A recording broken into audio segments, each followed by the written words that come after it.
presented by Realm of the Mist Entertainment. Listener discretion is advised.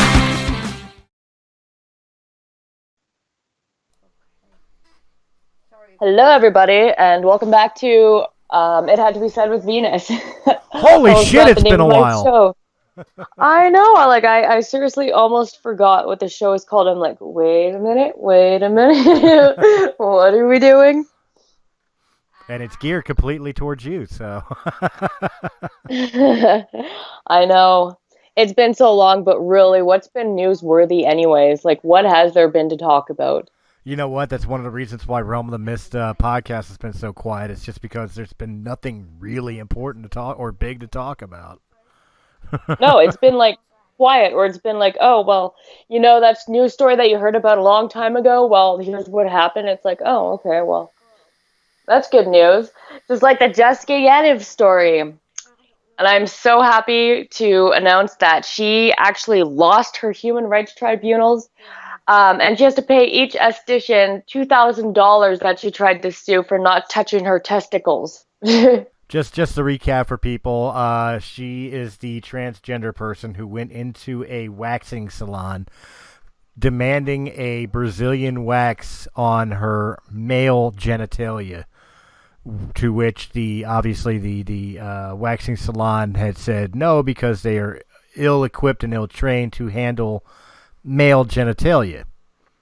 And it makes them feel uncomfortable. Well, that in effect, I was going to say, that in effect, you're asking a woman to grab a man's junk when their job is to not really have to handle men's junk. No, they don't have to do anything that makes them uncomfortable. Even women on their periods, they don't have to touch them if they don't want to. If a woman stinks, they don't have to wax her. I mean, they don't just not have to not wax testicles. They get to decide, I'm not waxing this today, and they don't have to. So that's great news to start off this podcast with. It is great news, but I mean, to me, it's like even the argument of it being a civil rights thing is as stupid and all as the gay movement pushing against like Christian cake bakery shops, Christian-owned bakery shops, to force them to cater to them when it goes against their belief system. To me, it's like, look, you're allowed to live the life you want to live. Nobody's saying that you're wrong for living the life you live. But you don't have, at the same turn of the coin, you don't have the right to tell somebody else how they have to live. They don't have to accommodate you. Absolutely fucking not. Point blank. Honestly, like I heard that and I was just like, yes. I'm like, there's justice in the world. And you know what's funny? Okay, so the day this happened, I think it was the day after the Canadian elections. And I predicted, like, just that morning, right before this decision was made, I predicted just this morning, I was like, kiss political correctness goodbye, pretty much. And I'm like, you know what? It's going to happen. It's definitely going to happen. Like, political correctness to the point where people are like right up your ass because you look at them wrong, and it's like, you're looking at me because I'm a transy, or I'm this, or I'm that. It's like, well, you can kiss all that overprivileged crap goodbye. You're going to be just like everybody else soon. And why? Okay.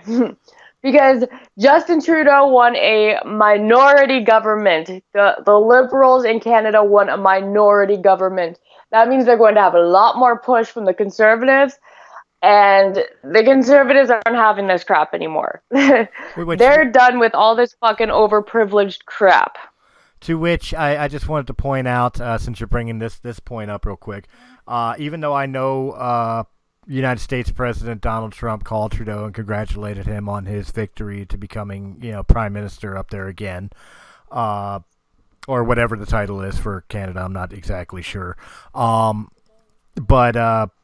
for the rest of the nation, even us Trump supporters, we'd like to say to Canada, we are so sorry. We are so sorry you had to deal with that again. Oh my God. Okay. So yeah, you're going to get me started on the conspiracy. Okay. I call it like I see it. Okay. I don't know if you've seen like the maps that I posted about who voted for whom and whatnot. so they won like 140 seats or something. So it's a minority government. And I'm looking at this map, and like the Liberals got voted in where it's red, and I'm like, there's very minimal fucking red anywhere. Like, there's no way they won. There is no way. Well, you guys, like, I don't necessarily understand the Canadian it's kind of like your college electoral or whatever. Like they get you guys have electoral college? Yeah, that's what it's called. So they get voted into, so pretty much you're voting for who you want to represent your region at, oh my God, I'm brain farts. at the political level. So. Okay, because the United States Electoral College, which if you listen to the liberals, is just a way to make sure conservatives, can screw over liberals. But in reality, it's so that, the political system won't be run by major cities only. If the majority rules vote was the only way to vote, voting process, 3/4 of the United States is voting states would have no voice. All votes would happen from California, New York, Pennsylvania, and that's about it. Middle America like Kansas, Colorado, they'd have no say. They'd have no voice because they're not big enough.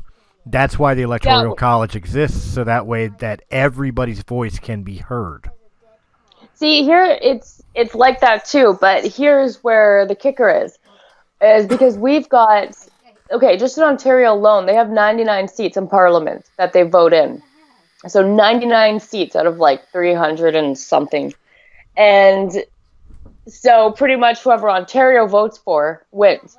So I'm still looking at this map of Ontario, right? Because Quebec, it was all Quebecois that won. They blocked Quebec. They took over all the Liberal seats there. There was actually more Conservatives voted in. Like, I know you guys had Hillary who was voted for the popular vote, right? So Hillary says. Yeah, so we had Andrew Scheer, the Conservative leader that was actually won the popular vote. So I think it's funny, like, seeing, like, all these, like, liberals, like, oh, yeah, Justin Trudeau's our prime minister. And I'm like, well, that doesn't mean that most people voted for him. Most people didn't vote for him. I could go on about this forever, but. Well, no, and I'm sure just like the United States, Canada's got plenty of lobbyists and corrupt systems within that, made sure Trudeau stayed in office. Somebody paid the right people.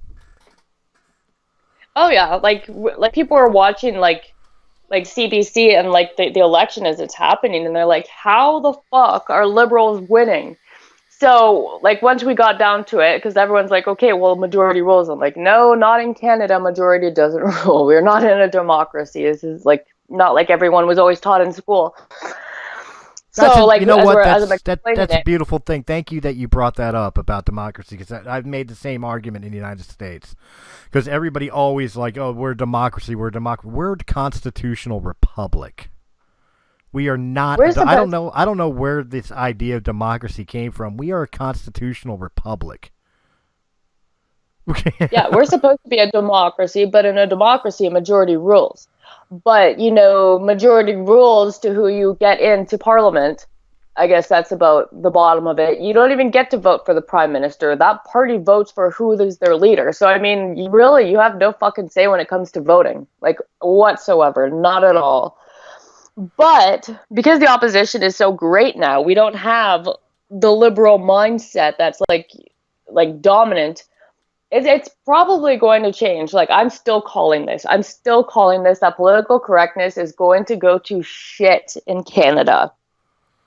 I hope it does. I really do. And I hope the trend follows down south. Well, right after Jessica, they've lost that. I was like, yep. I'm like, this is exactly what's going to happen. I mean, we did lose a lot of, like, business in Canada. Like, oh my God. There's already so many pipeline like projects and companies that have left Canada. They're gone to the States now. But on the other hand, it's also like, well, Jessica Yadi have lost. So, I mean, she probably would have won if her court date was just one day before that. I'm not even going to lie. That's it was flabbergasting to me. Like I've seen, and I know I don't have like friends like all over Canada or whatever, but most of my Canadian friends on like Facebook or otherwise, you know, that I've heard the same arguments over and over again. You know, from you, from Shay, from that one transgender lady. I'm forgetting her name. Does the YouTube channel? Miss Ellie. Miss Ellie. Miss Thank Ellie, you. yeah, she's fabulous. Right. You know, I was trying. Those are three people off the top of my head that I could think of that I know that are Canadian that have done nothing but absolutely not only bash Trudeau, but have come with the evidence and proof that pretty much the country hates his fucking guts. Yet somehow he still found his way back into office for another term. Yeah, well, it's okay. So since it's a minority government, I don't know if like it works this way in the States, but they don't typically run for their 4-year terms. They'll always have opposition that will come in. Like even a smaller party could be like, no, we want a re-election or whatever.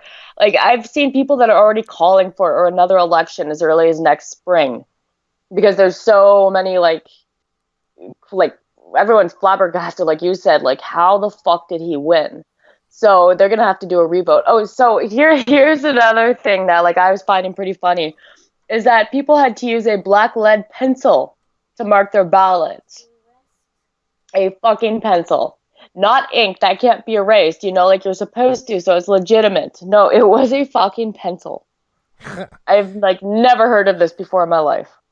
You better watch the I you know what, I bet I know their excuse or at least their reasoning behind it, because I bet their tally machine is the same thing as like the school aptitude test that made you use the number 2 pencil, because the way you mark the circles for multiple choices. No, they hand count them.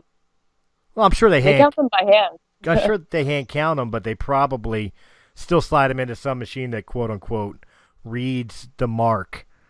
You know, which it doesn't, but it reads the mark so that way we know it's a legitimate ballot. But I'm sure if you hand count all of them, if you check the names, half the people probably fucking, you know, are in the cemetery.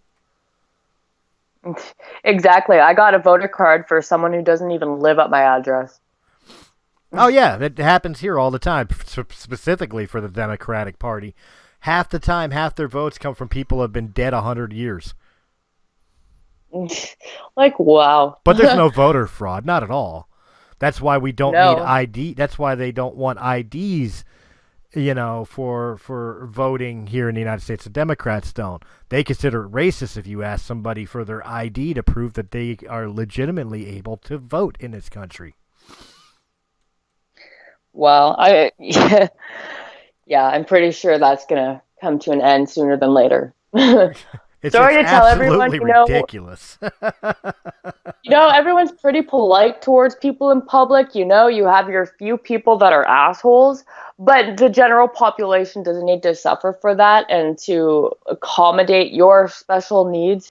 And I'm not saying special needs as in like handicaps or whatever. No, your needs that are special geared towards you, like your ma'am and whatever. Yeah, you know, it's kind of a little bit rude, but I mean, if you look like a girl, you're a girl. If you look like a dude, you could be a dude. It's hard to tell nowadays, but I mean, like, what, you don't want to be addressed, or just, hey, you? I mean, that's kind of rude. You kind of got to pick your battles here. You know what? You're not wrong too. Like I know, like when we get in these tirades and we start picking on the left, or we start picking on the LGBTQ community, or whatever we start, you know, hammering in on. I know. And I want to make this abundantly clear. I know that it's a vocal minority that is the problem. Most people, like you said, will be chill. Even if they have those belief systems that we don't necessarily agree with, they're not turning around and calling us a bunch of Nazis or white supremacists or whatever else simply because our points of view are different. But it's the vocal minority on that side that have been so adamant. And, of course, the help of things like the mainstream media and social media and stuff like that, giving these people an amplified voice, has blown these minor issues completely out of control. Absolutely. Like now we've got, and okay, because there's a little bit of a backstory that I want to add to this as well. But now we've got the feminine Venus symbol being removed from the always pads. So my first thought when I saw this, and the headline for the article. Is that you took it very personal? It's like, how dare they remove me from the pad? No. You know what? For something that, I've never even noticed that it was on there, I have never taken a moment to look at this packaging and be like, oh, there's a Venus symbol on there. You know never what? in my I've never goddamn noticed life it have either. I done that. That was my first response when I saw the video on YouTube about them removing the symbol. I was like, there was a symbol on those? See, yeah, that's exactly what I thought. And like women are kind of like, either they're like that and they're like, well, I never noticed it was there anyway, so I don't really give a shit. Or they're like, they're taking it pretty damn harsh. And there's like a little battle going on right now between transgender women and they call us cis women. But cis women are slowly being erased. Now, doesn't this remind you of something a little while back with Gillette? And men being erased? Yeah, I remember. And men, like Gillette lost 80% of their customers. I think Always is pretty ballsy to pull this type of move. Like, women are already like saying they're going to move to Kotex or a different brand because Always isn't supporting them. I'm like, well, it's not like Kotex ever supported your femininity either. But are they going to remove the feminine hygiene from these pad products now? Because that's written, like, that's exactly what they are, feminine hygiene products. Well, the big thing that I don't get about it, okay, I really, really do not get it, is the reason they're taking down the Venus symbol is to be inclusive to other people who identify as feminine or female who were not born biologically female. Why? Who doesn't like a female. Who doesn't have a vagina that bleeds uses these fucking products? Dude, I don't care if you're transgender, straight male, or some fucking alien, believe you're some sort of alien. If your penis is bleeding, you don't need a Kotex, you need a doctor. Right? Like, I totally don't understand this. And my daughter's seeing all this stuff too, and she's like 10, and you don't know how confusing it is. And it's like, I'm trying to be like, the more liberal parent and more open-minded and like, well, honey, not all women have vaginas. And she's like in her words, she's like, Mom, get fucked. Like, yeah. Good girl. Good girl, raising her right. Yeah. Well, I'm like, okay, well, you kind of have to realize, like, there's different types of people in the world, and we all exist in this one little globe, and, we can't all be stepping on each other's toes, so you kind of got to be nice. And I'm like, wow, I'm, like, teaching my daughter that she has to bow down to these motherfuckers, and I'm like, I don't feel right about that either, and I'm like, you know what? We'll just leave it at that for now. And now it's like, and this was only like what, a few days ago, this whole Always thing happened. And like, just with the elections happening, I'm like, you know what, just give it a month and this won't even be an issue. Like we're going to know these people exist, but what battles are you going to pick now? I mean, there's nothing. Well, see, lost human rights tribunals, you got your pads. What more can you possibly want? Oh, there's plenty more they want, but I mean, are we reaching? I'm being serious here for a minute, okay? Now, again, I stated earlier in the podcast that nobody has a right to tell you how to live, okay? If you were born a male and you want to live to be a woman, that's on you. If you want to, pretend, and yes, I'm using the term pretend, because biologically there is only two sexes. Anything more than that is just retarded stupidity. But at the same time, if that's what you want to believe you are, power to you. But stop forcing your beliefs on others. And in turn, people need to stop, enabling. Thank you, enabling. That's the word I was looking for. Stop letting. It's time to get these people some serious help, because it really is a mental health issue. fully and wholeheartedly believe it's a mental health issue. I think people have had too much Ritalin and have fucked their minds up to turn around and believe that they could just one day wake up and say, I'm a beautiful fucking helicopter unicorn and you can't tell me otherwise. And not only that, but force everybody else on the planet to have to try to rewrite history or science to placate to this. It's absolutely ridiculous. Have we reached the point yet where we can finally turn around and stop enabling the mentally disabled and start getting them the help they actually need?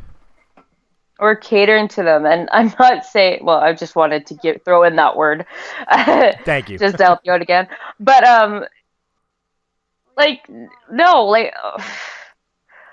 seriously, there's no more fight for it. Nobody cares. Is always going to even lose 80% of their customers like Gillette did. I'm kind of on the fence about that, because now we've got this battle with legit LGBT and feminism happening, which is like a huge kicker for me, because I've been waiting for this day to happen secretly. I seriously have, because I'm like, you know what? One day someone's going to step on someone's toes and it's going to come down to this. And lo and behold, it has. In Toronto, there was a feminist. What was her name? Something Murray, I believe. I'm just going to pull up that article. You said something about Murphy. Yeah. Not Megan Murphy, but... Or was it Megan Murphy? Yeah, Megan Murphy. Hey, look at that. I remembered. Megan Murphy, this feminist, goes to this Toronto library to go talk about whatever the hell she was talking about. This article isn't very detailed, but this was on October 30th. And so she's there to deliver a speech on gender identity and its legislative ramifications. But not everyone's happy about that. So we've got transgender activists there protesting her speech and how she shouldn't be there and blah, blah, blah, blah, blah. And the police wouldn't have it. She got to do her speech. So, see what I'm saying? Like, I mean, this, like you, I've been waiting for it. Stuff is going, this politically correct crap stuff is going downhill. Like, it's going to crash and burn. Well, I've been waiting for it since the uprise of the LGBTQ movement, and I don't mean like back when gays were looking for the right to be married, or or lesbians. So I don't mean that. I mean this current movement, this SJW movement. I have been waiting for them to start turning on each other, because I knew that feminists thought they found an ally in LGBTQ until LGBTQ started pushing in on feminist territories. And quite honestly, they are ruining what feminists are bitching about. Things like these, you see the articles all the time about these quote-unquote trans women that are winning fucking women's sporting events. Dominantly winning these women-led sporting events, whether it's Olympic events like weightlifting or running or, whatever, wrestling, or whatever the case may be. It's guys winning, beating up women and winning. I'm on the side of the feminists with this one. They don't belong there. You know what? Actually, for the first time in my life, I'm actually on the side with feminists right now. For the first time in my life, and like I honestly never thought I would say that. But now I'm like, yeah, for fuck yes, I totally am. Women's rights come, like, we're fragile things. I think women need to start realizing this. Like, we're not men. We're not as physically strong. We're different. Women have to start acknowledging this, because right now we're having our feminine identity totally fucking ass fucked right now. Like, I'll say it. Can I slightly disagree with you on that women are fragile thing? And again, I'm a traditionalist. I don't believe in the feminist movement in any way, shape, or form. But I do kind of disagree with the women are fragile. Yes, men are physically more domineering, and we were designed that way. But men and women were designed evolutionarily for specific things. Women were designed for being the nurturers, the caregivers, the I don't want to use the term homemaker, but for lack of a better term, the homemaker. Where men were made for the physical labor. We were the workhorses, the hunters. That's what our bodies represent. That's how they were built and made what they were made for. With that being said, there are things women and their bodies can do that men would not even know how to handle. One of the most obvious things I could state is giving birth. Men cry when we have a cold, whether off pushing a human being out of, I don't even want to think of where a man would push that out. His belly button. So, you know, the truth of the matter is that I think women are strong in their own right, equally strong in their own right, just in different ways.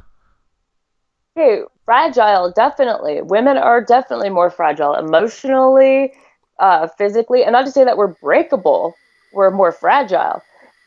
Even like you want to fuck around with our like psychological state. We're fragile when it comes to that. Why do you think we're such evil, conniving bitches? Because we're fragile. Not to say that we're breakable, but yes, we're sensitive. We're sensitive about everything. And the best part is that when we get pissed off, we're not like men. Like men took the whole Gillette thing and they said, okay, we'll boycott it. And like men stuck together and did that. Women, when you step on our boundaries, we will claw your eyeballs out. That's how fucking fragile we become. We're kind of unstable when it comes to stuff. We'll lose our shit. We will destroy you where you stand, okay? That's the fragile point. If we can't beat you up, our boyfriends will, okay? Don't like underestimate the fragile state that we're in. Like it could be like tremendous hell if you like disrupt our sensitivity and our how fragile we are.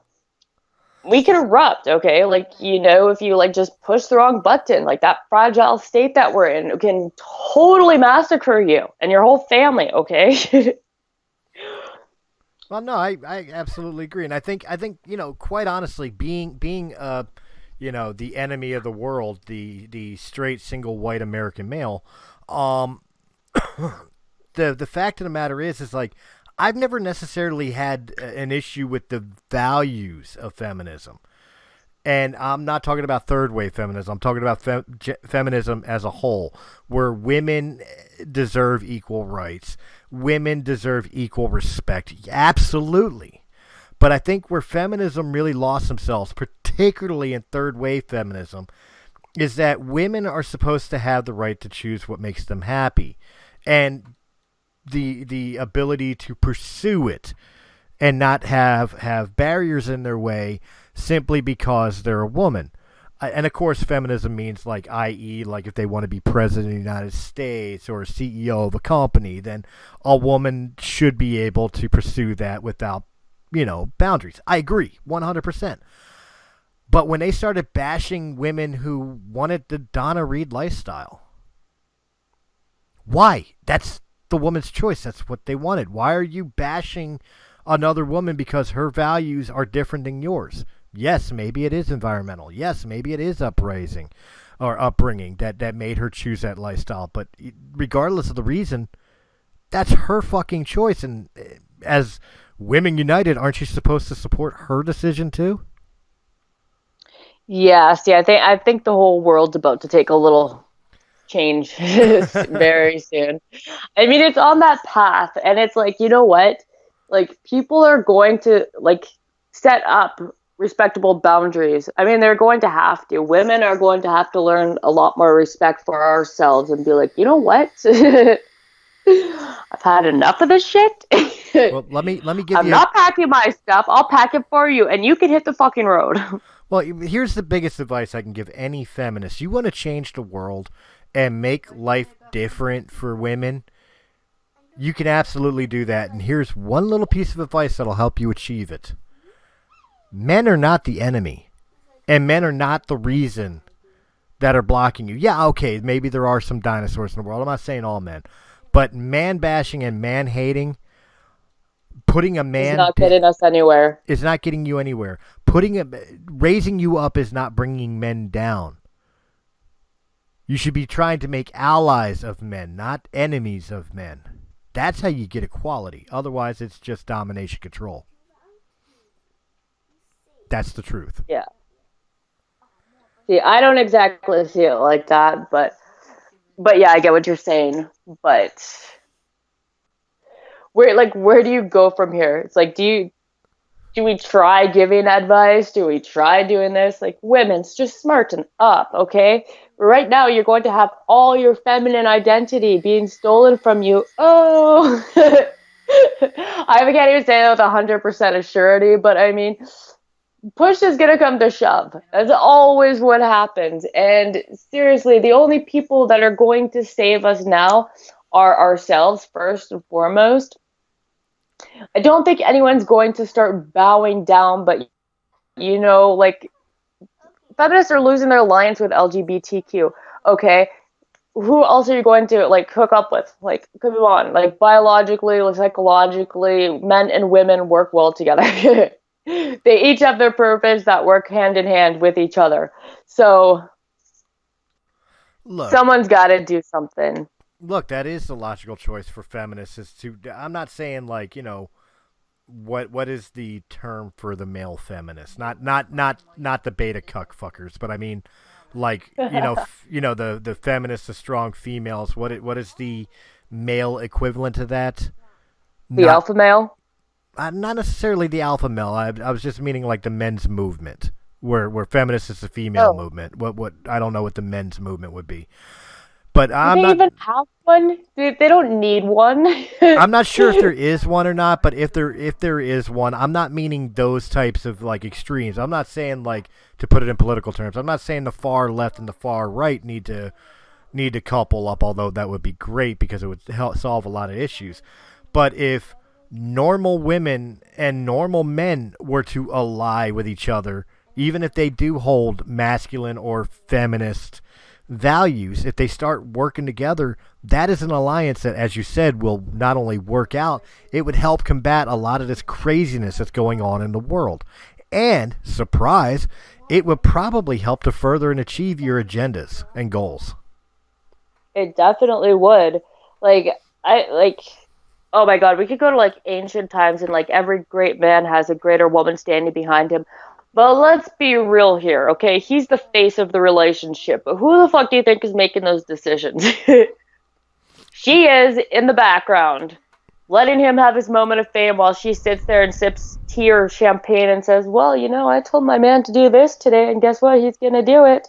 Like, come on. Like, men are supposed to be like our like physical, pawns to go out in the world and do shit for us. Like, not in a slave way. Not in a slave way, but I mean, come on. There's certain things you just don't let them, like, as a proper gentleman, you don't let a woman do. And you know what? If you're a good man and you're a proper gentleman, the right woman will, like, not bow down, but, okay, she's supposed to be the thinker, you're supposed to be the doer, right?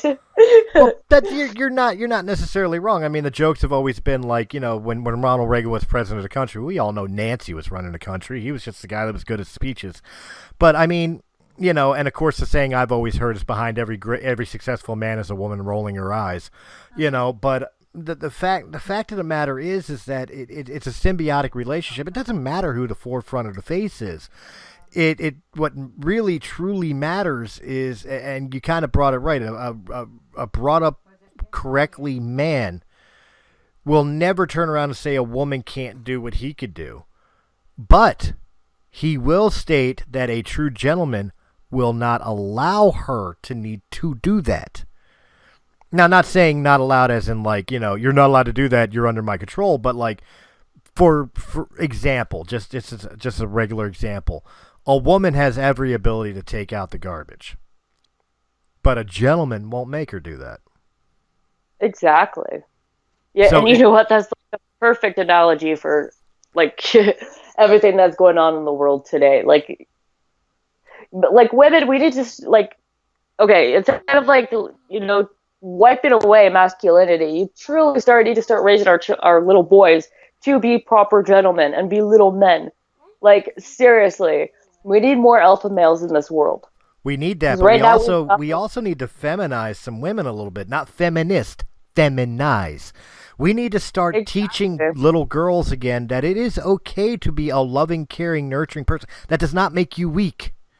It does not make you weak to look That's up a to human your quality. right. It does not make you weak to look up to your husband or to be the person that wants to stay home and make dinner for your family and your kids or whatever else. Like, nobody's talking about enslavement like the 60s feminist movement first started with the burning of the bras and shit like that, and the got to get rid of the like I said, the Donna Reed type women.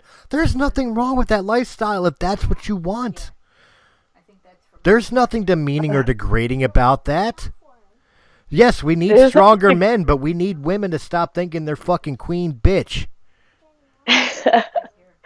We do. We're like, just because one queen bitch, okay, steps on other queen bitches' fucking toes does not mean that you have to up that bitch, okay? She's just better at being that bitch than you're better at being her bitch. Right. But the thing is, competition is nice and all, but I mean, some people are just better at doing stuff than you are, and we've all got to take a moment and step back and let them do their thing. Even other females. Mm-hmm. And other females, we got to be like, no, let me handle this because I could do it better. And that's teamwork. Teamwork makes the dream work. That's exactly it. And the biggest thing that I think needs to come back in both of our countries, especially, is the proper idea of a nuclear family. Now, I'm not saying that man and woman. Like, you could have man and man. You could have woman and woman. You could have trans and trans or any of the intermix. But we need to put the focus less on the single parenthood or the separated families for divorce and shit like that, and put more focus on keeping families together. Because that's another thing that's tearing it apart. A lot of the problems that we survive in the world or have in the world is because children are being raised in fatherless homes. That is statistically fact. It is proven.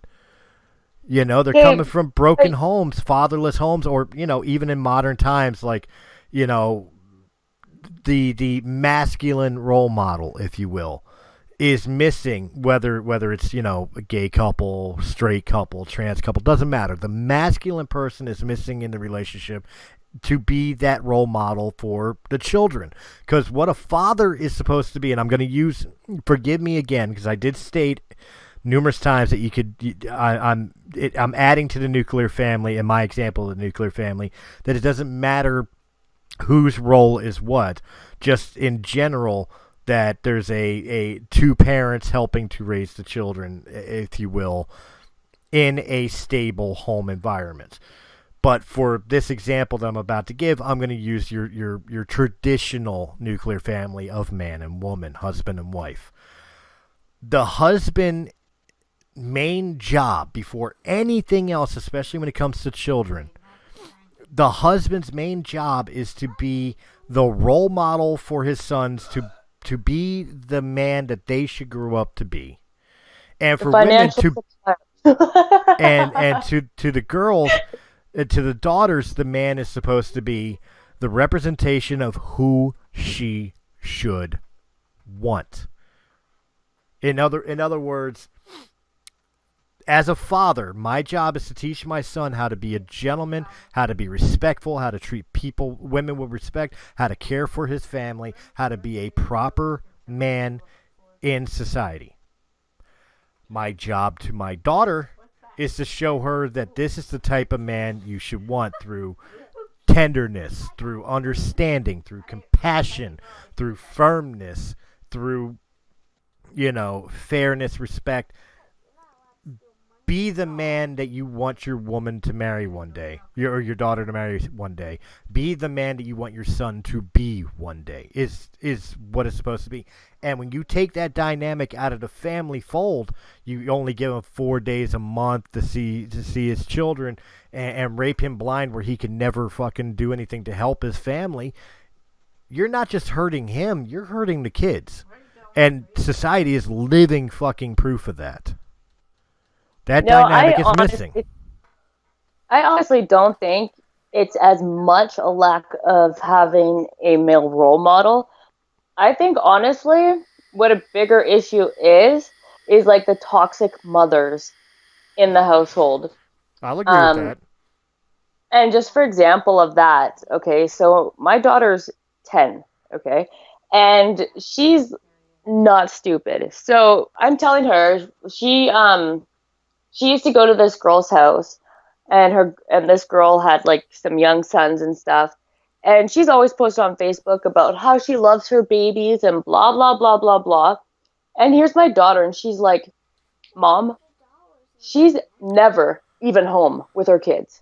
And I'm like, "Oh." She's like, "Nope. She made her dad move in so her dad can look after her kids." And I'm like, "Oh." And she's like, "Yeah." And her husband doesn't even look after the kids. And I'm like, "Oh." So we've got a mom who's like a Facebook role model parent, and she's not ever even there with her kids. So she's riding off the fame of being that perfect mom, while she's lacking any part of being like a mother, a role model, like a mother role. And you're hitting the nail So right on the head, too. And I want people to understand when I'm talking about the nuclear family, I'm not dissing or disrespecting single parents. There are single mothers and single fathers out there who are doing the job of both parents, sometimes because of no choice. Sometimes because there was a choice, but unfortunately that choice went the wrong. In other words, there are people out there who came from abusive relationships, or the spouse passed away and now they're doing it all on their own. And you know what? They're heroes. They should be applauded. I've got no issues with them. That's not my point. But you brought it up. You brought it perfectly. Their sacrifices are being diminished by all these fucking cuckhead motherfuckers who want to sit there and take the credit for it when they were the ones who stepped out of the relationship, whatever, fucked over their man or their woman, and then are going on social media and talking about how great of a fucking parent I am, while they're off getting high, leaving their children with God knows who, not fucking raising them correctly. no, well, she's with her husband. Which They're is even together. fucking worse. He's a useless tit. Like like my daughter's father was telling me that this guy like brings nothing to the relationship. He doesn't have a job. He doesn't look after the kids. He's pretty much sitting there on his Xbox all day while her dad is looking after him. And yes, she does work. So I guess like obviously someone's got to work. She works, but then the rest of the time she's at the movies. So her dad has told my daughter. And I'm like, well, wow. Wow. It's absolutely ridiculous. But you're absolutely right. To amend it, I'm not trying to take away from single parents who are doing the job of both people, and they don't look for the reward. They don't look for the pat on the back. They're doing it because that's what a parent's supposed to do. No issue with that whatsoever. What I mean with the nuclear family, and I don't necessarily mean like the strong male role model, what I'm meaning is that they don't have the influence of the family dynamic that they should. And that did come from the nuclear family. Again, I don't care if it's man, woman, woman, insert gender X here, insert gender X. I don't care about that, but there should be at least two grown adults being able to help handle the bills, handle the situation, handle the responsibilities, and to be positive role models to the children. Right, because even at the end of the day, like, I was a single mom, and I still needed, like, someone there to be like, holy fuck, these kids are driving me nuts today, or anything. And, like, just someone to cuddle up to at the end of the day and just be like, that's what I really wanted, like, years and years and years ago. When, like, my two children were, like, really young and me and their dad split, and I'd be like, wow, I just wish somebody could just hug me right now and tell me it's going to be okay, you know, and, yeah. Well, so even if it's just... I'm sending you a Skype hug and telling you it'll be okay. No, it's just positions that I've been in, so I kind of get it a little bit more. Like, now it's fine. Like my daughter's 10. Like, she's amazing. She's like my best friend. She's here with me. Like, me and her talk shit all the time about people. It's great. But when they're younger and stuff, you don't have that relationship. You can't really just go sit there and be like, well, you know what? I'm going to close the door. Whatever I say, don't ever repeat Right. it. Well, mommy's about to fly out the handle right now. Oh man. So, and you know what? Like, I even try not to go overboard and bear her with too much burden of mommy's problems and stuff. But some days I'm just like, you know what? I could just sit there and repeat the same thing and use like 100 different ways of saying it just to get it out. And she'll be like, okay, I get it. It's cool. Well, you know what? I'll ask you, since you brought that up, that you don't necessarily censor things from your kids. And Well, no, I do censor things from my kids, like to a certain point. If me and her dad are like in a really dramatic fight, like I don't like. If she asks me what's wrong, it'll be like, well, me and your dad aren't agreeing on this. It is not exactly what I'm feeling, like clearly, because I could be like, that dirty son of a fucking cunt head, motherfucking shit, on and on and on. But you don't really want to sit there and bash her dad. Just be like, look, these are the facts. This is what's happening. So deal with it how you want. well, that's why I wanted to pick your brain a little bit here for a minute, because this is something that did happen this weekend. Obviously, I'm a divorced father. I pick up my kids every other weekend from their mom, and of course, the mother and I are not on greatest of terms. The reason we're divorced is because she was cheating on me. I caught her doing it. She's still with the guy she was cheating on me with, so I guess there's something to be said for that. But regardless of which, this particular weekend, I was picking up the kids, and the big debate that I was hearing about from her boyfriend and from her was that my daughter has been, as of late, giving a lot of attitude. She's 10. How old is she? Oh, yeah. She's 10. About to be 11 in about, 8 days. So who surprise. Of course I try to correct it and everything else. Jaden, my daughter, proceeded to turn around and state that she hated my ex's boyfriend, that she wishes he wasn't her stepfather. Now, in fairness, this was probably a stupid mistake on my part. But they're not married. So my first response, and I didn't even get to finish my whole entire statement, but my first response is, well, technically he's not. Now, what I was going to say is that the full thing that I was going to have come out was, technically he's not your stepfather yet because your mommy and him are not married. However, he is an adult and you need to respect them. That was what was going to come out of my mouth, but all that made it out of my mouth was, well, technically he's not. And that sent my ex off into a tirade fucking from hell, where she was cursing me out, belittling me, telling me that I need to grow the fuck up, that I'm immature, that shit happened all those years ago. In front of our kids, no less. She was doing this to me. And I had to tell the kids, let's get in the car, we're leaving, because I didn't want to deal with it anymore. It was a bad pickup. Well, during that, I was explaining to kids what had happened, what was going on, and I had made a promise to myself a long time ago that when my ex and I separated, that I was going to wait until they were old enough to understand, to tell them the truth about why mommy and daddy aren't together anymore. Well, unfortunately, that night, I slipped. And I told the truth. Now, the question I was going to ask to you is, when is the proper time? Like, when, and in that situation, my situation about my ex-wife cheating on me. I discovered it. It. We've had this conversation. Mm-hmm. But when, in your opinion, would have been the right age to tell the kids? Like, did this, even though it was a slip-up and it wasn't intentional, was this still too early? Well, first off, I don't think there is a right age to tell your kids. Like, you slipped up, I think that was probably the perfect time. Yeah. I'm not even gonna lie. Like, if they don't, like, if they're old enough to ask, they're old enough to know, in my opinion. So, like, when it came to that, like, yeah, I did the same thing.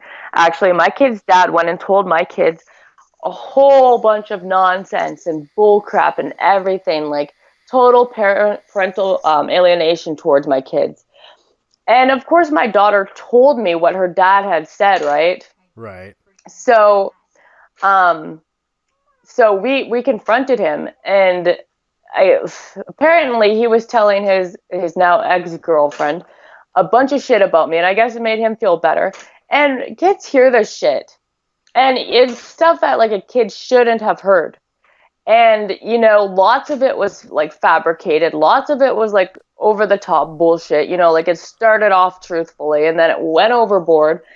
And like why he even did that, I don't know. So we sat there and I'm like, well, this is true. That's not true. And I'm like, oh, so you want to hear the whole story. And these are things that I don't even think that like a 10-year-old should have heard. But it's like, well, you know what? Like, where does that leave me in a position? Because I look like such a terrible person. Like, yeah, we've made mistakes. Okay, so these are mistakes that I've made. Okay, I'll own up to it. But now here's the part where your dad comes in. Right. So, like, yeah. And she's like, wow. She's like, you did some of those things? And I'm like, yeah. And she's like, and dad did all those things? And I'm like, yeah. And she's like, well, what the fuck? And he can only talk bad about you. So like, you got to remember that about kids. They're not going to like think, you know, my mom and dad ever did this bad when they were younger or teenagers or whatever. They're going to think, wow, my mom just talked so much shit about my dad to try and make him look bad. And that's what they're going to like think about.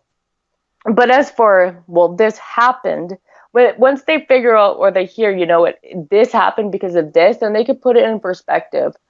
And they can, like, decide for themselves, like, who's playing them. Because they're kids, right? And it sounds kind of like they're being played a bit on the mom side. Right. With not being honest with them and, you know, like standing there and, you know, saying all these bad things about you. You can repeat things to kids over and over and over and over and over, and they'll start believing it. But once they start seeing and knowing the truth about shit, then they get to decide for themselves. So, like, why your daughter even said why she hated her stepfather, probably her mom's attitude has a lot to do with it. Well, that's so the thing. I don't like in the argument. Like she turned around in the argument. She turned around and said that my attitude is the proof of why Jaden has an attitude. She says this while she's screaming at the top of her lung, calling me immature, needing to grow up, and everything else. Like you wouldn't believe the irony and hypocrisy out of that one statement in the way she was like making a fucking scene while I'm sitting there going, that's not what I said. Like literally as dispassionately as I just said it to you. Well, no. What I'm saying is that's not what I said. That's not what I said. You didn't let me finish. And I said it as dispassionately as I'm speaking to you right now. And continue to say it as dispassionately as you're hearing me speak right now. That's not what I said. You did not let me finish. That's not what I said. You know what? Okay, fine. Kids, get in the car. We need to go. And my voice never raised above that decimal. You know, I wouldn't even worry about it. Is that, you know, like seriously, they're gonna see, like they see this stuff. Like she's old enough to put stuff together, and like she'll see like this is how mom acted, this is how dad acted. Dad wasn't gonna say this stuff about mom, but you know, mom kind of brought it to that point herself. Like they'll see this stuff. You don't even have to worry about it. They'll figure it all out. Well, no, I'm not. Their kids are pretty smart. No, I know my kids are smart. I was just curious in your opinion, was it still too early? Like, what would be the proper age to turn around and tell? Because, like, when this all happened, like, my kid, you know, when the divorce first happened, my kids were 1 and 2. That's way too early. And, of course, you know, at 3, 4, 5 years old, my daughter did ask, how come I don't come home anymore? You know, and you can't tell them because your mom's a slut. You know, or something like that. So it's just like mommy and daddy don't love each other anymore. I'm not necessarily lying to the kids. I'm just not volunteering the information. Mm-hmm.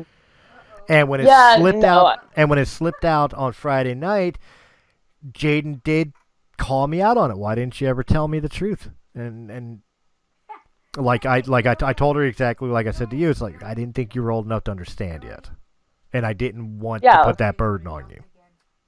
she understands, and I think the situation kind of provoked it. So I don't think she's going to be mad at you or anything for that. She's going to sit there and she's going to dwell on it and contemplate it. And, like, it doesn't sound like she's having the best relationship with her mom right now. So whatever the shit her mom tried to pull when you pick them up, it's going to backfire on her. I wouldn't even worry. Right. Well, like I said, in my own personal situation, I'm not so much worried about it. It's out there. She understands. Yeah, I can't stop it now. I'm just curious, like, if it hadn't been a slip up, what would your opinion be? Because my initial idea was, like, I was thinking 13, 14. Okay, so my daughter's 10, and she was talking with one of her friends on the phone, who's also 10, and they're already talking about being confused if they're gay or not. And so, yeah, they're pretty smart. Like, kids these days, like that. My daughter was like, that stage that every girl goes through, wondering if she's a lesbian or not. And I'm like, yeah, at 17, maybe, like, not like 10. And you would probably find that 17 would be young for a girl to, like, go exploring that avenue. But that's what it was like when I was 17. 10 years old now, like, she's fine. Well, I would turn around and make the same thing for boys. Like, every boy probably wonders at one point, maybe not directly, but indirectly, like, boys go through that stage. I don't like girls. They got cooties, shit like that. And then one day you're turning around and going, wait a minute, I don't like girls. Does that mean? And then all of a sudden puberty hits. It's like, oh, nope, okay, I'm good. Oh, no. Oh my God. So they told me to do this in health class when I was, like, in grade 8. And my daughter, like she's 10. Okay, so your daughter's like 11. So they're going through the same stuff probably. Right. And she's like, well, Mom, how do I know if I'm a lesbian or not? Well, it actually started with Arthur's circumcision. And she's like, well, what is the circumcision? So I'm like she's old enough to ask. She's old enough to know. I'm like, it has to do with a penis. And she's like, well, what does it mean, And so I found pictures for her on the internet. I'm like, okay, this is an uncircumcised penis, and this is a penis. And she's looking at it with a disgusted face. And I'm like, well, which one are you looking? Which one's disgusting? And she's like, both of them. Good girl. And she's like, and she's like, well, am I a lesbian? I was like, well, you remember how a penis looks, right? And she's like, yeah. Like, she's seen penis before, okay? Like, her brother's got a penis. They used to bath together when they were younger. She's seen a penis, okay? But, like, noticing the flap of skin thing, like, that kind of got to her to be like, okay, there's different types of penises and stuff and whatever. Mm-hmm. And she's like, well, I think I'm a lesbian. And I was like, okay, well, why? And she's like, because I don't like penis. I was like, okay, look, do yourself a favor, okay? I was like, take a mirror into your bedroom and squat over top of the mirror and see if that's any more appealing. So she did, and she came out of her room, and I was like a few hours later, and I forgot about it and stuff, and she's looking at me, and she's giving me this like this most awkward look ever, and she's like, Mom, and I'm like, what? She's like, I did it, and I'm not a lesbian. That's disgusting. I'm like, okay then. Nice. She's asexual. She thinks all of it's disgusting. You know what? She's 10. It's fine for her to think it's disgusting. She doesn't have to have a preference. Sex should be the last thing on her mind. But you know what? Like, girls are going to ask, and what is the appropriate age to tell your kids, this is this is that? Like, if Arthur didn't get circumcised, me showing her a picture of a penis was probably inappropriate to do. Right. But then when her little brother's about to go through it, and she's wondering what's going to happen to her little brother, so I'm showing her examples and showing her it's going to go from this to this, Some people really still think that's inappropriate, but I mean, it's going to be revolved around her, it's going to be impacting her a little bit. So it's kind of a little bit different. When they're ready, they're ready. There's not an age. Well, to be fair too, we're not talking about like pornography pictures. We're not talking about like fully erect, somebody doing unspeakable acts on. We're just talking about like the same thing as you would see in a health biology textbook. Yeah, pretty much. I mean, it was hard to find a picture that's like, of a picture like that. Like, here's a penis. Okay, they're pretty much all kind of look the same, unless they're not if they're circumcised, they all look the same like this, and if they're not, they all look like this. So that's not exactly accurate. I mean, we've all seen enough porn. Some of them look like fucking hockey sticks. Some of them are fucking like horse cocks. Some of them are fucking... Yeah, but for the general point of it to get across. No, I got it. I mean, we didn't need to get into those details, but I mean, because it's relevant, it was appropriate, and like the moment with your kid's mom, it was kind of relevant, because the whole situation just seems like it was a good timing. But I mean, yeah, the overall of it, I don't necessarily think you acted inappropriately. Again, we're not talking about it being displayed in a sexualized way. It was a display the same way, like I said, you would find in a health class or a health textbook, a biology textbook. To me, it's about as inappropriate as the diagrams they'll pull out in sex education in school, which were funnier than shit. But but they were the same level of inappropriateness for children, and definitely in this day and age, definitely less inappropriate than a tranny spreading eagle in a library reading fucking books to kindergartners. Exactly. Like, you're a parent. I think you know when it's appropriate and relevant, and like your kids should know. And I mean, like, yeah, you're gonna second guess that you might have slipped it a bit early, but nah. I'm saying you're fine. Look, to be honest, if there was anything I was actually worried about from the situation, it's the fact that I do try to keep the relationship as civil as I can between my ex and I for the sake of the kids. And Friday was a big relapse into, the bitch fit between us, and the kids have enough in their life. They don't need that. No, kids don't need stress. Look, will I hate my ex-wife till the day I die? Yes. Will I hate her boyfriend till the day he dies or the day I die? Yes, of course. Do I want to show that in front of them? No, I don't. I really don't. Because of the fact that... No, because you got to be like that male figure. And you got to be strong, and you got to be composed and stuff. Like, yeah. Well, it's not even that. I don't. As best as I can. Well, it's not only that you're saying it, that you're doing it. So, I mean. Right, but the big thing, to me at least, in my mindset, the big thing I don't want them to feel is like even though, yes, they come from a separated family, they don't come necessarily from a broken home. And to me, the ex and I being at each other's throats, especially over the stupidest shit, that kind of sends the wrong message. It does, but it's kind of expected. I see it all the time. I'm not even bothered by it anymore. Like, oh, he didn't meet your expectations? Nope. He's going to have hell to pay. And then it's like, well, she's being mean to me. It's like, well, just do what you want you to do. Like, I saw this guy on Facebook honestly post that his ex was keeping his kid away from him because he wouldn't show her the results of his drug test. And I don't even know this guy. He probably blocked me.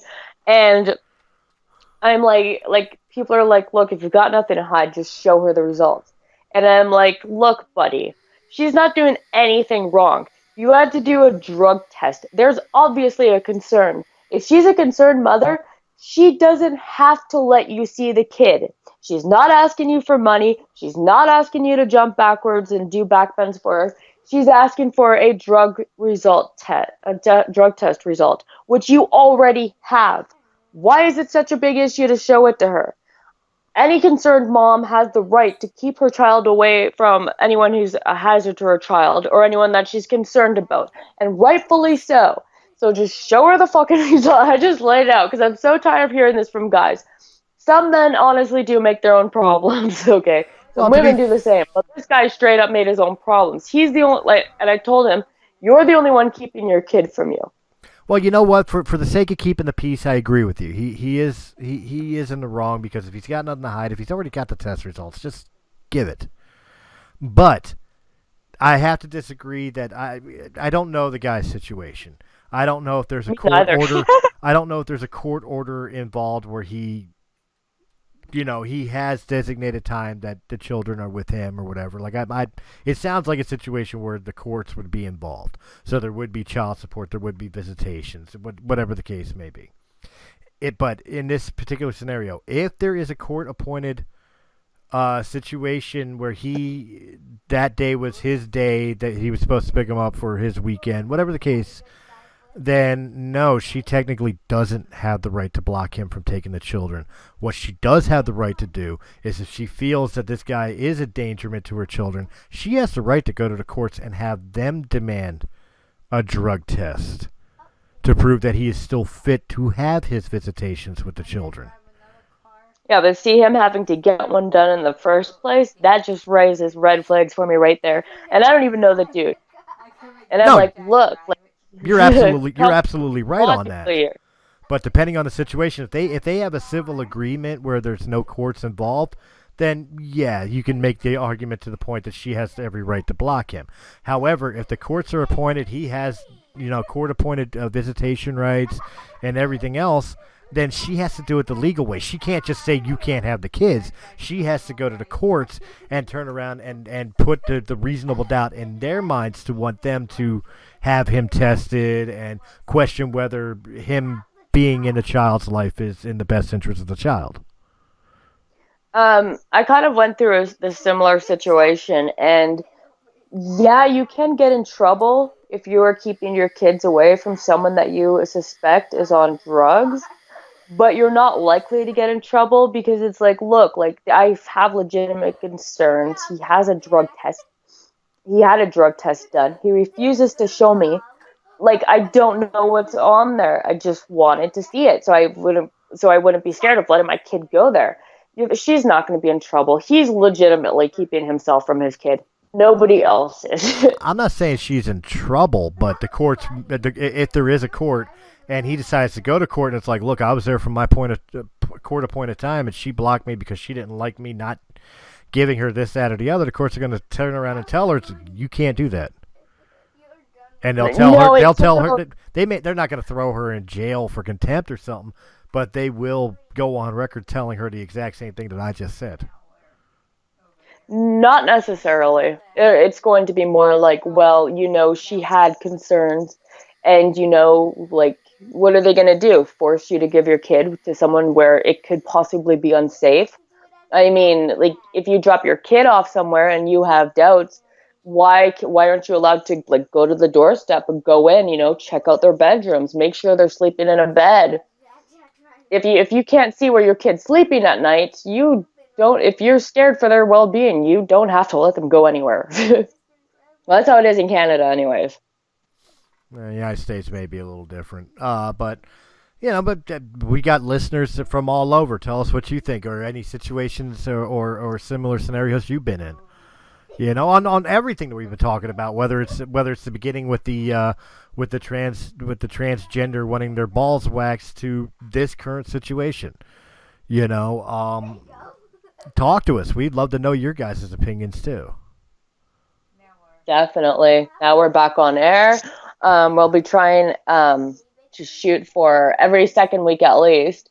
I'm not sure on the release date though yet. It's kind of up in the air for now, but we'll be coming back at you with more of It Had to Be Said in the weeks to come.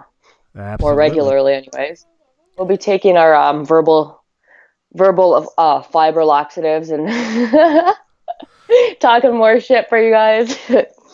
Well, understand. We definitely got to put that out there, and I don't think we've ever done that on It Had to Be Said, or pretty much any of the Realm of the Mist shows. Is that the views and opinions that are expressed here, are exactly that. They're views and opinions, unless we're backing them up with facts. Whether it's a study or whatever the case may be, they're just views and opinions, and opinions are like assholes. Everybody's got one. Usually, most of them stink. But the fact of the matter is that we're not telling you you're wrong because you believe differently than us. We will tell you you're wrong if you're telling us that we have to believe your way, or we're wrong. Yeah, Chris is pretty set in his ways, and I'm pretty open to different things. Like I said, I've tried to be that more liberal type of person. I still think I'm more conservative, but yeah, I've got more liberal mentalities, I guess you could say. So I would say you're more liberal to me, but I've always considered myself just right of center. Like I have liberal tendencies. I will admit that modern days, thanks to Donald Trump being in office and the left going completely, absolutely bonkers, has kind of pushed me more and more right. it has for me too. I vote conservative, but like, just because I vote a certain way does not mean I live my life particularly that way. And I don't even look at it as a political spectrum. I am conservative by nature because I believe in certain values and I believe in hard work and dedication to family. These are core conservative values. That doesn't mean I'm against some liberal ideas. I'm just against the way the liberal left right now has acted. They've acted like spoiled children that didn't get their way. I think I'm more like prone to the shock factor. When something happens, it's like, oh, and it's like, well, it's just media response is like, wow, and I'm so over exaggerated about everything. Then once it settles down, I'm like, okay, now it's fine, not a big deal. But you're right. I'm a woman, though. See, that's my fragile nature. But the fact of the matter is that my conservative nature has never influenced me on my voting. Like, okay, yes, I voted for Donald Trump because I knew Hillary Clinton was a piece of shit. But guess what? I voted for fucking Obama the first term, not the second. I voted for fucking Bill Clinton his first term. I did because I liked his policies. It had nothing to do with whether I was a Democrat or Republican, liberal or conservative. It had to do with the fact that I listened to the arguments. His made the most sense, or hers made the most sense. Donald Trump made the most sense. That's why I voted for him. It had nothing to do with the fact that I'm a conservative. Oh, so quickly, before we do end this show, what has been happening with Donald Trump and him hunting ISIS? Because that's been like, I've seen that meme like pop up like a few different times in a few different ways in the past couple of days, that Donald Trump is hunting ISIS, and he's like the only person who's going to stand up there and after he kills ISIS and be like, yeah, he died like a little bitch. Is there a hunt on? Like, does Donald Trump have a hard on for ISIS right now? Apparently, I haven't really been following it through that much, but apparently he did order a campaign to kill Baghdadi. Whatever his name is, Baghdad DI, some shit like that. He was an important person of ISIS, and we strike teamed him down, and apparently Trump, in his infinite wisdom, does great things and then destroys it when he opens his mouth. Turned around and basically told the rest of ISIS in the world that the guy died like a bitch. Wow. Okay, so it's not even a joke. No, it's not a joke. He literally did that. And you know what? Again, I didn't vote for Donald Trump because of how tactful he is. He speaks the truth, and he'll give you the blunt truth.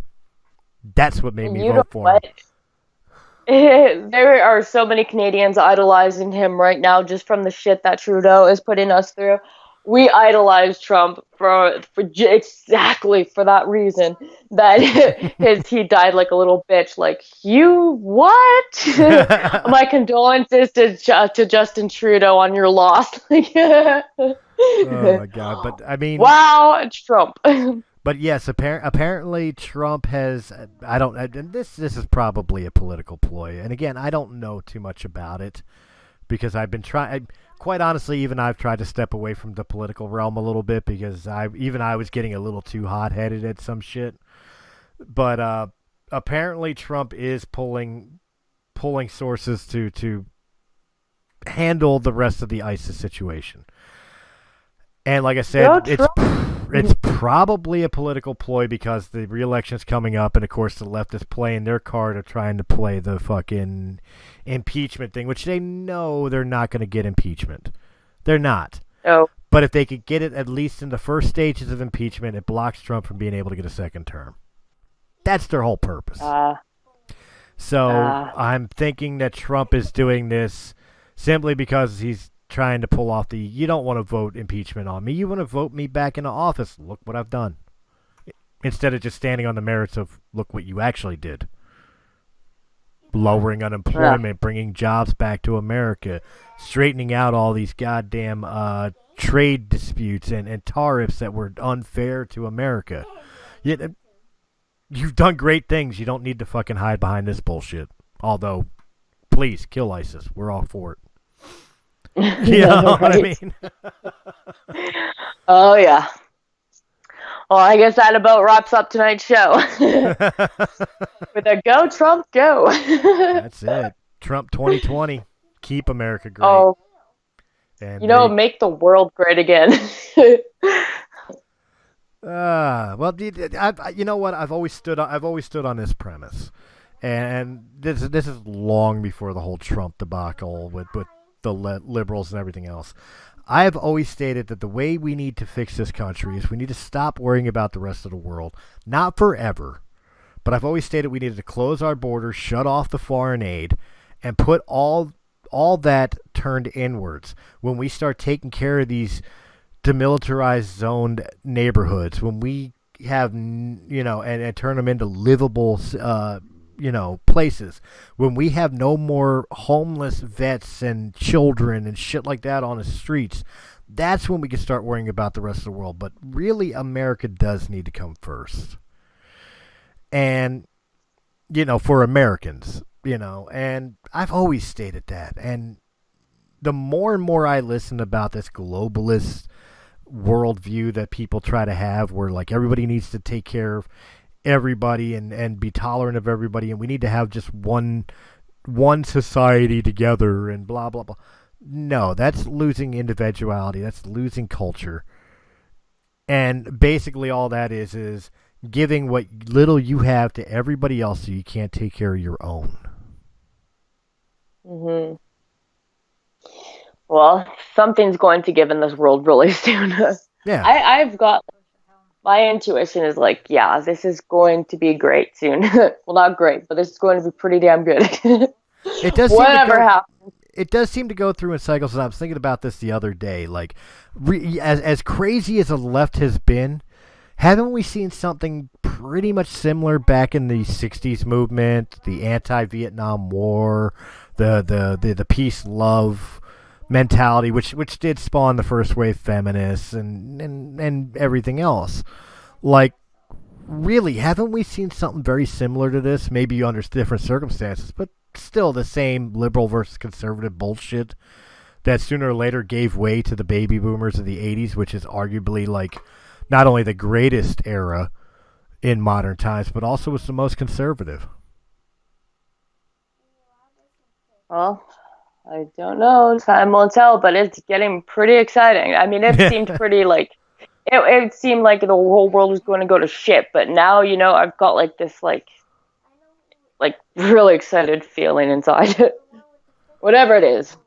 That's exactly it. There's always going to be hope. Let's hope there's always hope. Well, I get excited over the smallest things, so I mean, just the state of the world is going to be pretty exciting soon. And I'm not saying good exciting or bad exciting, but I get that like excited feeling where I'm like, yay. That's exactly Anywho, let's see how this turns out. We'll be back next year. And it had to be said, and we'll recap. No. We'll be back probably next week or the next week after. And you can find me on Facebook, Venus Chan, and on Instagram, Venus Uncensored, or email me at venusuncensored@gmail.com. On MeWe as Venus Uncensored, and that's about it, I think. And guys, you can find me on Realm of the Mist Entertainment's YouTube channel, being a host or co-host on many of the different podcast shows there. And of course, don't forget to give some love to our sister channel, Sounds Dicey Gaming, which is the home of Chronicles of the Lost Realm, a 5th edition D&D adventure, as well as many other tabletop games and video game Let's Plays and playthroughs. So if you guys find interest in that, make sure you give that a subscribe and some love too. And of course, if audio podcast is your ideals, look up Realm of the Mist Entertainment on anchor.fm or anchor.fm or wherever quality podcasts can be heard. Aye, aye, Captain. Aye, aye. The government wants you.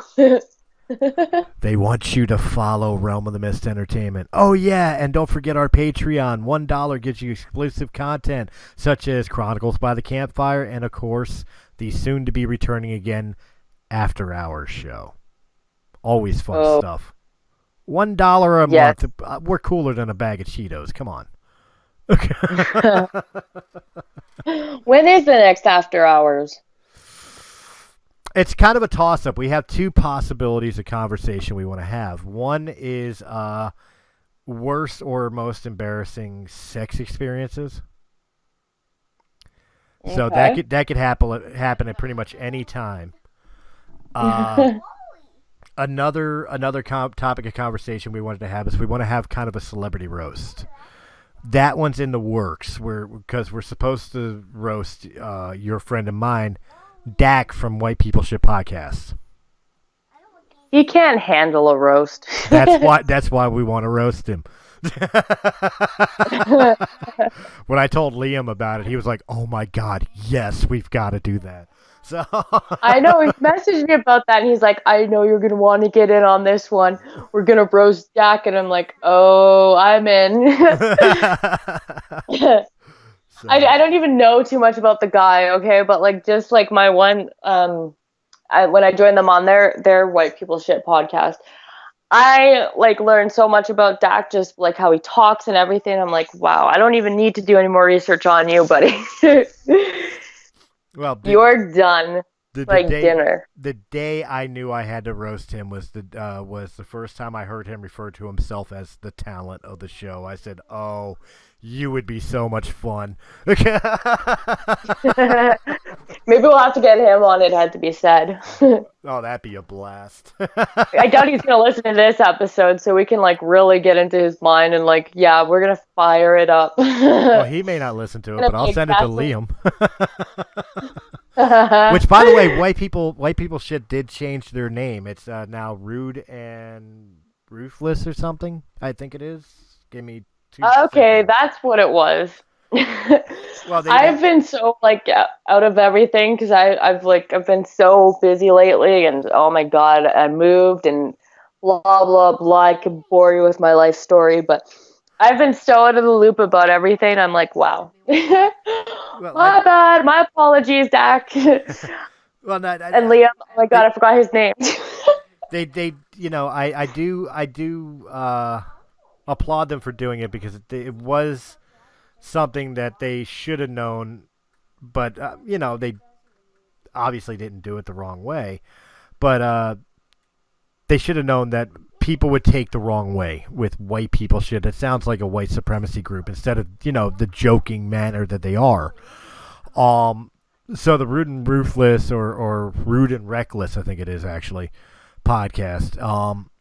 I'll look it up and I'll make sure it's in the description. Was more fitting to the style of humor that they do, but less offensive to people to where it's turned. They see white people shit. It's like, oh, I'm not listening to that Ku Klux Klan, bullshit that they gonna be spewing or whatever, and lose listeners, sponsorships and otherwise. So power to them. I hope the reboot works great for them because I thought their content was phenomenal. Yeah. For sure. Especially the superhero sex position episodes and the interviewing a furry. Those were just fucking hilarious. Guys, check them out. Yes. And of course definitely. And of course, they had me and they had Venus separately on their shows as well, and those were always fun. Yeah. We'll have to get them on this show. Yes, we do. All right, guys, thank you very much, and we will catch you on the next It Had to Be Said. Good night.